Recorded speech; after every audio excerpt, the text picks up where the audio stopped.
So what is today? Super Bowl Sunday, yes. And we know that we have the Philadelphia Eagles and the New England Patriots. Do we have fans of either team? Yes? Yes. Oh, yeah. Which one? The Eagles? All right. Do we have Patriots fans? None. All right. Well, there you go. How many of us have a Super Bowl plans today? Yeah. Gonna eat some chili. How many of us love to watch the Super Bowl for the commercials? Yes, we have to say in all honesty. So why are these two teams here?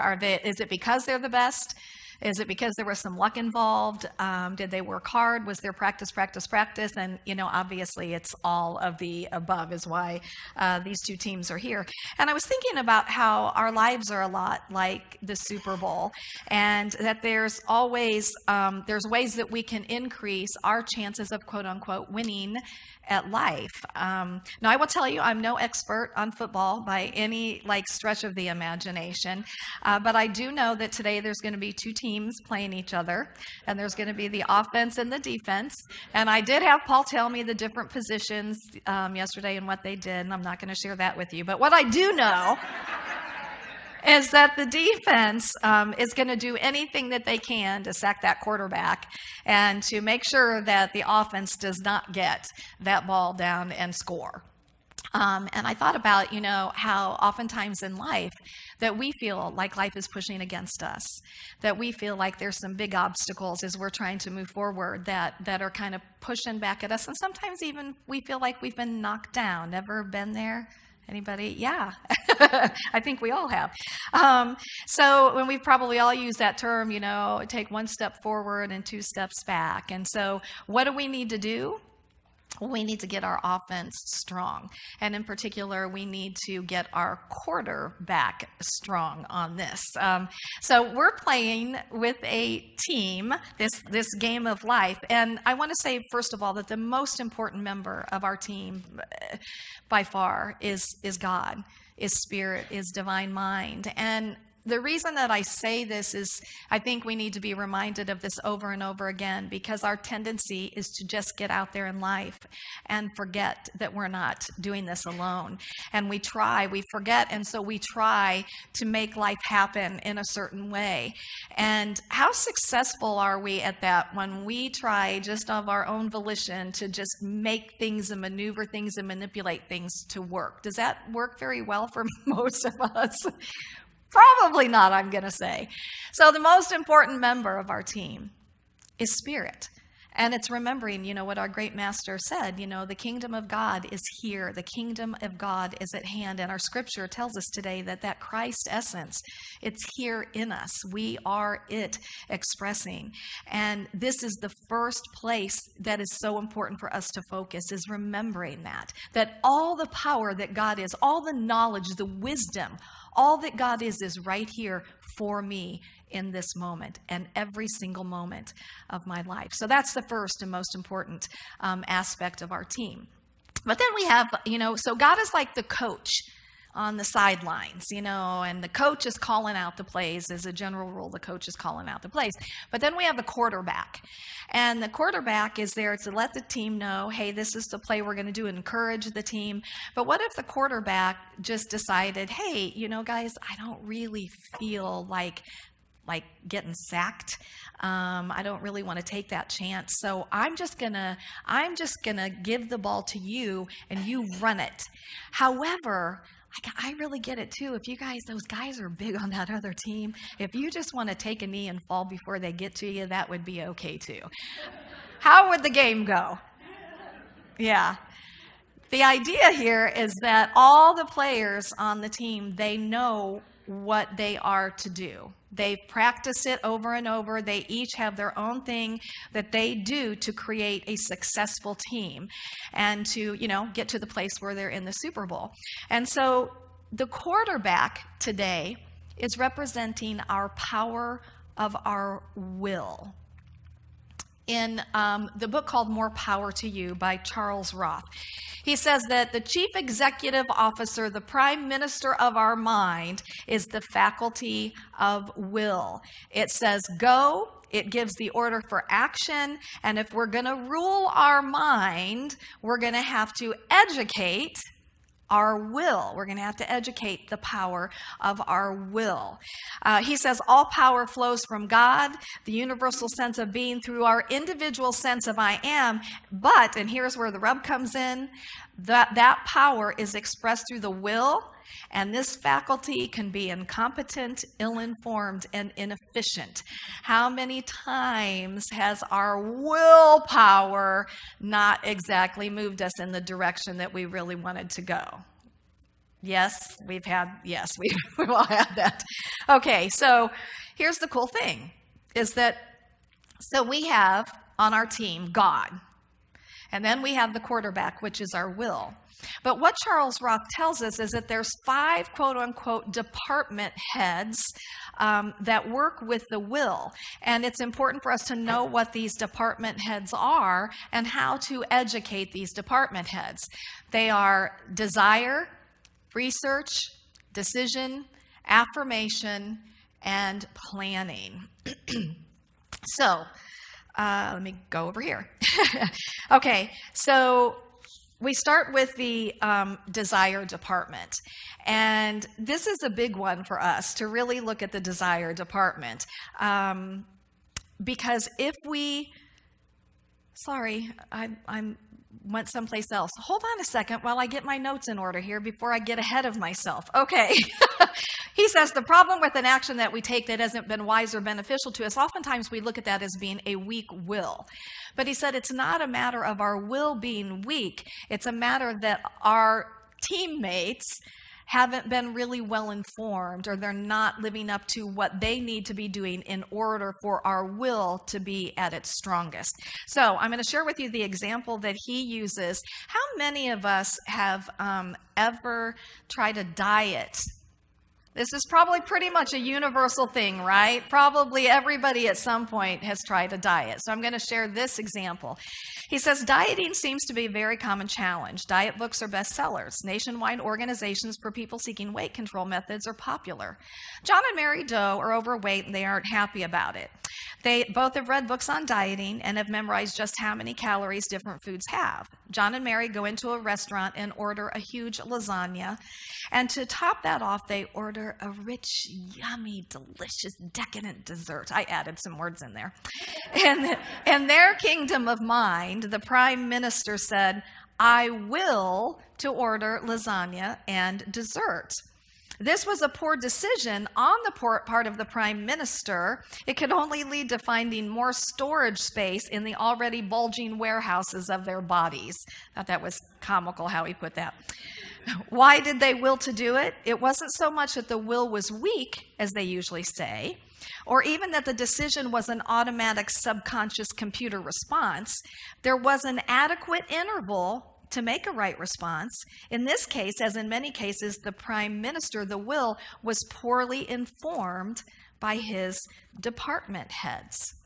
And so he goes on to say it wasn't beneficial for them to order such a big meal and eat it. So the first question is, and here we go to the desire department. How strong is their desire? And this is really a question for us to look at. You know, is the desire that we have, is it a wish or a yearning, or is it a relentless power of desire? And you know, this just makes such a difference because the desire is the motivating power of the will.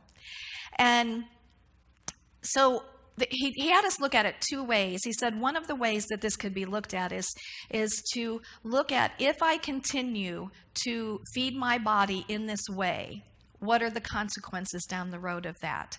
And a lot of times we can pop into a desire out of looking at what we don't want. And so I want to share, you know, sometimes I'll be perusing through different channels on TV, and I'll come across a lot of times on TLC, there's a show called My 600-Pound Life.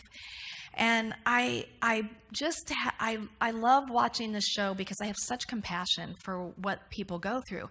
Now, my 600-pound life is that people have to get down to 600 pounds in order to have surgery so that they can then have a better life.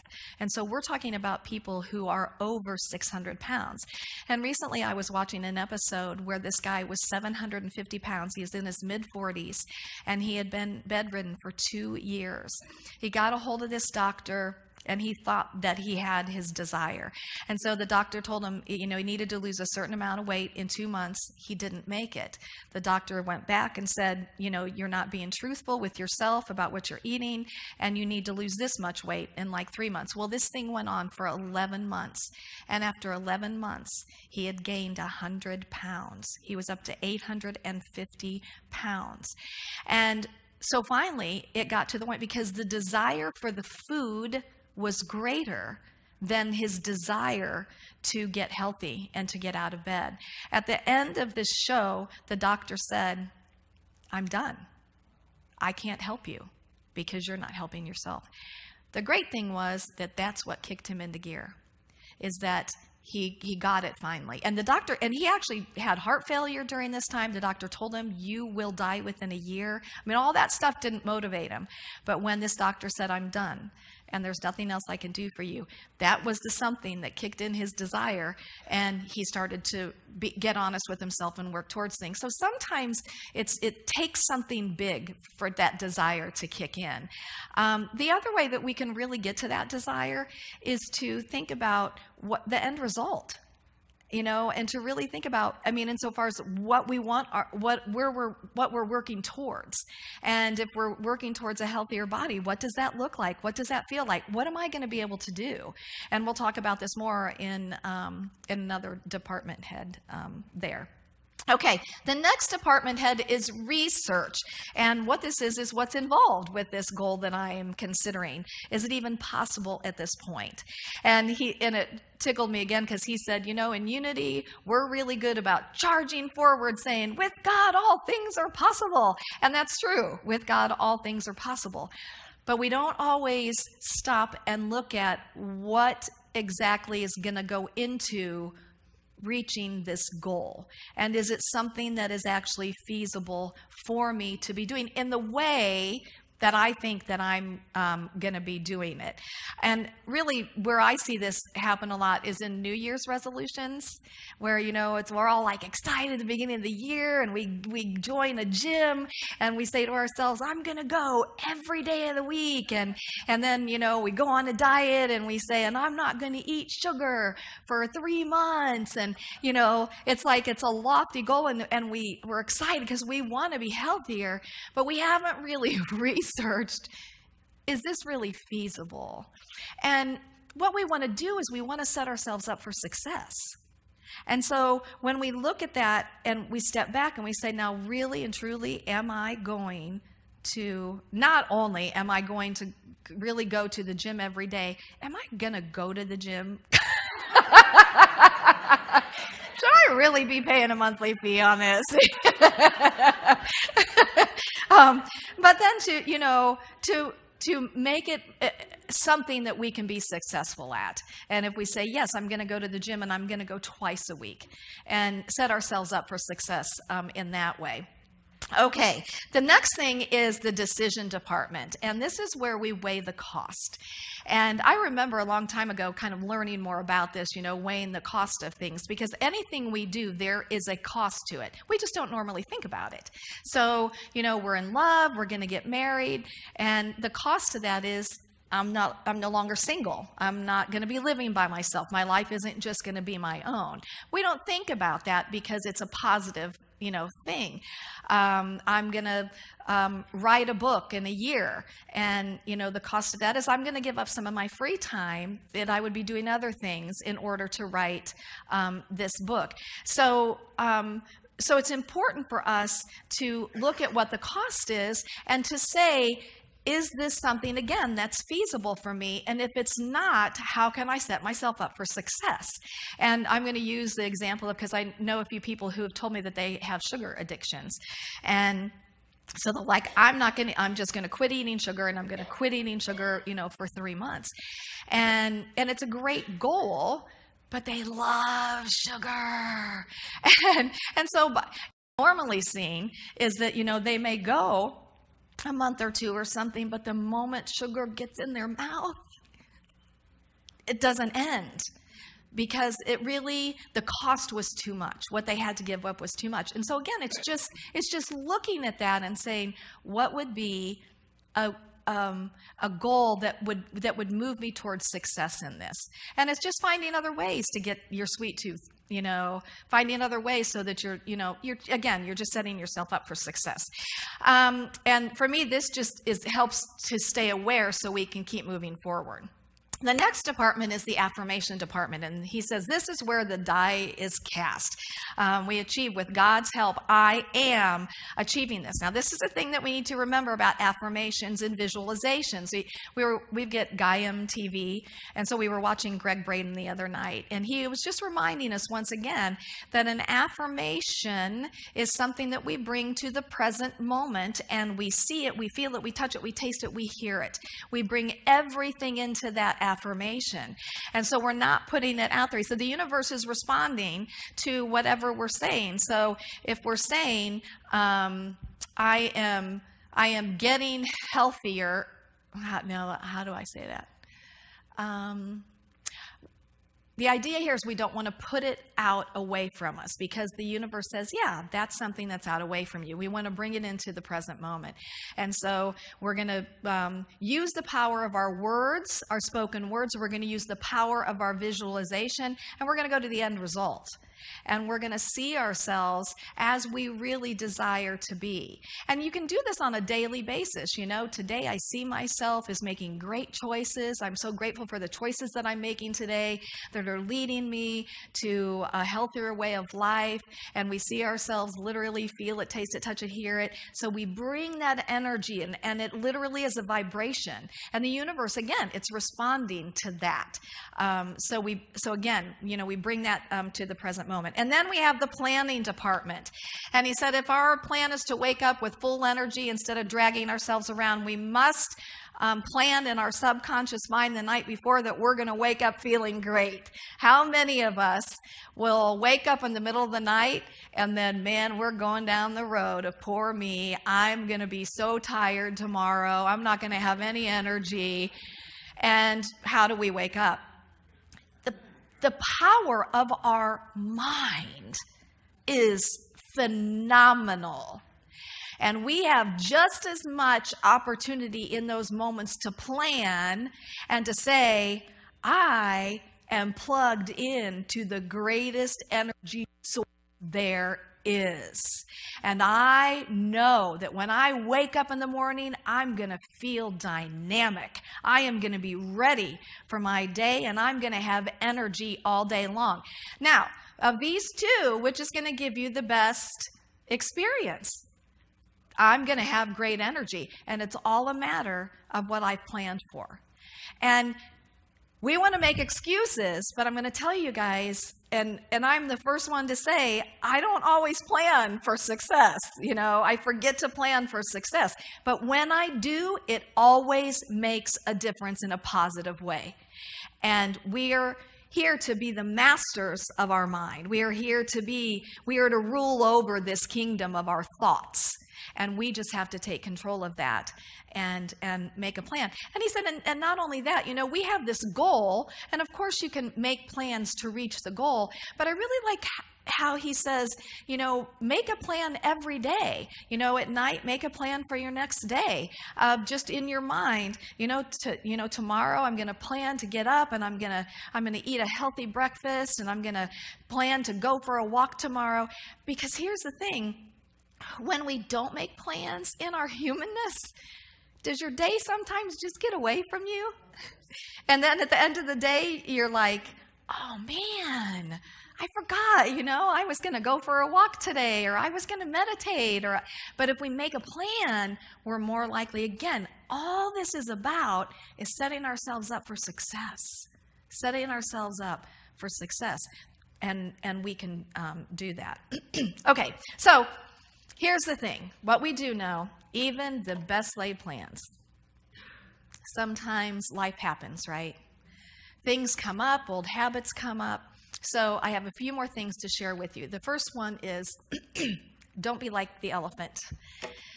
There was a man that was walking by the elephants one day, and he saw this light rope around the elephant's leg, and he realized, my goodness, this rope is not tight. This elephant could get away, could charge away at any time, but it wasn't. So he talked to the trainer, and the trainer said, well, we just put this rope around the elephant's leg when they're young, and they learn that they can't get away. And so when they're older, you don't have to tighten the rope. They just don't even try to get away. And so the moral of this is, like the elephants, how many of us go through life hanging on to a belief that we cannot do something simply because we failed at it once before? And, that can even be that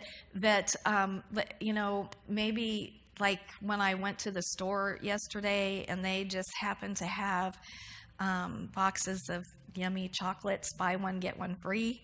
And I had to buy them because they were buy one, get one free. And I had to open them and eat them. Not all of them, but, But what if you have a day when you eat a lot of chocolate? What store was that? Hy-Vee. Hy-Vee. They still have them. They're $10 and they're fantastic. Not that I'm supporting anybody's sugar addiction. However, they are really good. Anyway, the idea, though, here is that, you may have times when you go back into an old habit. That doesn't mean anything. All it means is that you just pick yourself up and say, okay, wow, that was interesting feedback. I don't choose that. And so I'm going to go forward from here. Know that obstacles are opportunities. There's a story of a king who put a big boulder in the middle of the road, and he wanted to see what the people would do. And first came all the rich people and the aristocrats, and they walked around it, and they complained about the king not keeping the roads up. And he said, and then a peasant came along, and he had his hands full of things, and he put his stuff down, and he worked really hard, and he got that boulder off to the side of the road. And when he went back to pick his stuff up, he noticed that there was like a pocket there, and in the pocket was all this gold. And so the moral of this one is the king showed the peasant what many of us never understand, that every obstacle presents an opportunity to improve our condition. And just remember that. Whatever we feel like is coming up against us, that's an opportunity for growth. That's an opportunity for us to improve our skills and to improve who we know we are. Believe in miracles and believe in yourself. This is Hugh Herr. He was a prodigy rock climber by the age of 8, and he had scaled the face of an 11,627-foot Mount Temple in the Canadian Rockies by the time he was 8 years old. And by 17, he was not acknowledged to be one of the best rock climbers in the United States. But in 1982, he and a friend were out somewhere and they got disoriented, and they ended up 3 days in minus 32 Celsius degrees temperature. And so by the time they were rescued, they had severe frostbite, and he lost both of his legs below the knees. But he was a postdoctoral fellow at MIT in biomedical devices, and he began working on advanced leg prostheses and orthoses, devices that emulate the functionality of the human leg. And ultimately, he created and devised these prostheses, where he climbed at a more advanced level than he had before the accident, making him the first person with a major amputation to perform in a sport on par with elite-level able-bodied persons. And then believe in yourself more. I love this story. I've shared this before. This is Dr. Glenn Cunningham. When he was a young boy, he was in a fire at school, and they didn't even think he was going to live. And they said even if he lived, he wasn't going to walk. But he wanted to live. He did live, but he was crippled from his waist down. And so he would go from his bed to his wheelchair, but he wanted to walk. And so one day he got up in his wheelchair, he wheeled himself out to the backyard. There was a white picket fence, and he threw himself over on the ground and pulled himself up and began moving himself along this white picket fence back and forth until finally he was able to walk. But not only did he walk, but he began to, in college, he was on the track team. But here's the thing. In February 1934, in New York City's famed Madison Square Garden, this young man who was not expected to survive, who would surely never walk, who could never hope to run, this determined young man, Dr. Glenn Cunningham, ran the world's fastest mile. Yeah, that's amazing, isn't it? We have nothing in comparison to what these people have had to overcome. And yet we're pretty good at making excuses, aren't we? And so today, I just want to encourage us, first of all, and the most important thing is that we move forward by empowering each of these department heads with the power of God. That we take the time to feed our desire with God's power, and that we open our hearts and mind to the divine intelligence as we research whatever our plan is, and we make decisions knowing that God cannot fail, and we affirm and we visualize with that God energy, and then our next step and our next step and our next step unfolds. And whatever it is, you guys, whatever it is that you are moving into, because I think in life we're always moving towards something. We're always expanding. We're always growing. We're always moving towards something. And it doesn't have to be some big, ginormous goal. But there are ways that we can set ourselves up for success. And I believe that, again, the first is by putting God first in our life and really, sinking into that power, but really taking some time with this and thinking about these areas of research, of decision, of affirmation, of, I can't remember them all right now, but all the stuff I just talked about. So Dee did a fabulous meditation for today. She sent it to me last night, and I told her today we're going to use that meditation as our affirmation. So I'm going to invite you to join with me as we say together, I set my goals for my best life, supported by divine mind, God. I listen for God's direction, coaching me to success. I practice the suggestions and directions of God with affirmations and visualization, planning for a win-win. I surround myself with a team that supports me in every endeavor I choose to pursue. If the present team does not support me, I choose new players that hold my best in their hearts. I bring my greatest desire into focus and ask for my coach, God, to give me direction to the next play in my game of life. I follow each play, celebrating in forward movement, and choose myself as my own referee, calling it good.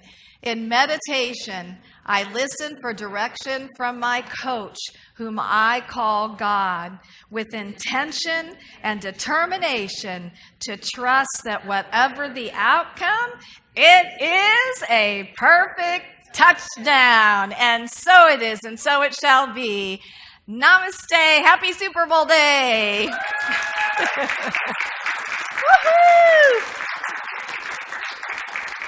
Woohoo!